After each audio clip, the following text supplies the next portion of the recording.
Basically, India just placed one of the biggest science bets in its history, and there's a solid chance you haven't heard a single word about it. That changes right now. Here's what's going on. The Indian government launched something called the National Quantum Mission, NQM for short. It's a 6,003 crore rupees program running from 2023 all the way to 2031. That's roughly 750 crore rupees a year. In percentage terms, we're talking about 0.003% of India's GDP, which sounds tiny until you realize what they're actually trying to build. So let's back up for a second. What even is quantum computing? Okay, think of a regular computer like a light switch. It's either ON or OFF, a 1 or a 0. That's it. A quantum computer uses qubits. And here's where it gets weird. A qubit can be a 1, a 0, or both at the exact same time. Imagine spinning a coin. While it's spinning, it simultaneously heads and tails. That's superposition. And that one idea allows quantum machines to solve certain problems millions of times faster than anything we have today. Now, here's where it gets very real, very fast. On April 14th, 2026, two quantum testbeds, called 1S and 1Q, are being inaugurated at something called Amaravati Quantum Valley in Andhra Pradesh. These machines run at minus 273 degrees Celsius, colder than outer space. We're talking superconducting technology where electricity flows with literally zero resistance at extreme cold. That's not science fiction. That's what's switching on in a few months. And the ambition doesn't stop there. The NQM has actual targets. Quantum computers ranging from 50 to 1,000 physical qubits within 8 years, and a 2,000-kilometer quantum communications network across India. 4 top institutions are driving this. IISS Bengaluru on computing, IIT Madras on communication, IIT Bombay on sensing, and IIT Delhi on materials. The bottom line, India is laying the groundational infrastructure for a technology that could completely rewrite cybersecurity, drug discovery, financial modeling, and logistics within your working lifetime. This isn't a distant future story. The question isn't whether quantum matters. The question is whether your business will be ready when it does. Next up, we get into exactly how this mission is actually structured and who's doing what. Now here's the part that actually matters for you. Because every massive government program has winners, losers, and people who just weren't paying attention. Let's figure out which one you are. The biggest immediate winners? Quantum startups like Qubitech and Qubit Force. And the reason is almost unfairly simple. Access to a working quantum testbed is extraordinarily rare. Globally, only a handful exist. So getting to test and build on that infrastructure without spending hundreds of crores yourself? That's a structural competitive advantage most startups only dream about. Think of it like a small airline getting free access to a world-class airport and runway. The hard stuff is already built. You just show up with your aircraft. That is what this infographic is really showing you. Then there's the research side. IISec, the IITs, TIFAR.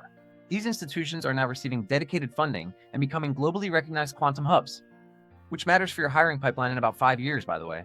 Andhra Pradesh itself wins too. Talent, investment, and yes, even local real estate and hospitality get a quiet bump. But let's be honest about the other side.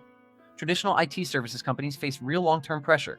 If quantum reshapes large-scale data processing, selling software development hours starts looking structurally fragile. Not tomorrow, but within 10 to 15 years.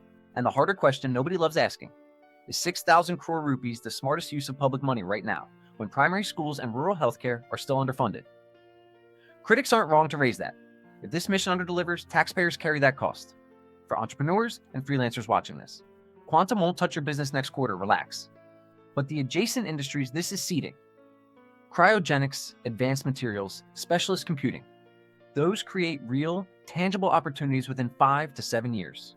So the move isn't panic. The move is to start watching the space now before everyone else does.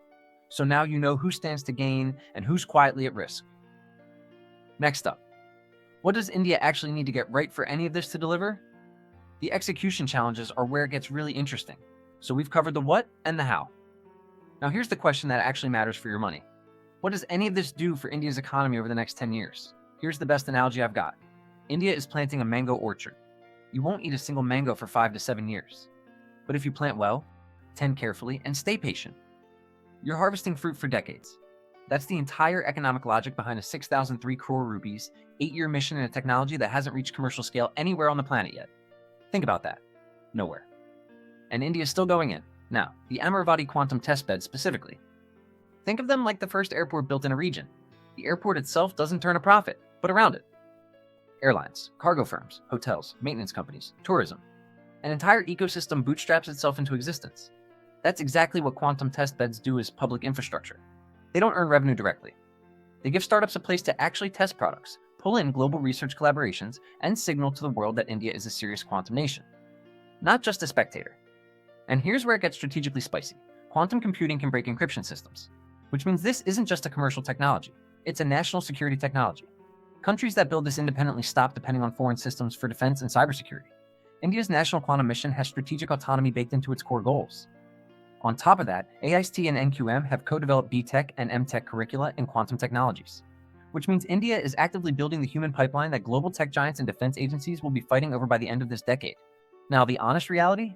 The next 3 to 4 years will feel quiet. Almost nothing to show for it. But by 2028 to 2030, if the qubit targets are hit and the Amravati ecosystem matures, India could have a credible quantum tech sector generating high-value jobs, attracting serious foreign investment, and giving Indian startups a first-mover edge in an industry the entire world is still figuring out. You don't need to pivot your business to quantum today. But if you're in advanced computing, cybersecurity, or deep tech talent, the infrastructure being laid right now is quietly building the runway beneath your feet. The orchard is being planted. Whether you're around to eat the mangoes is entirely up to you. Follow us for more updates like this. Thanks for watching. And don't forget to follow us on YouTube, Instagram, and X.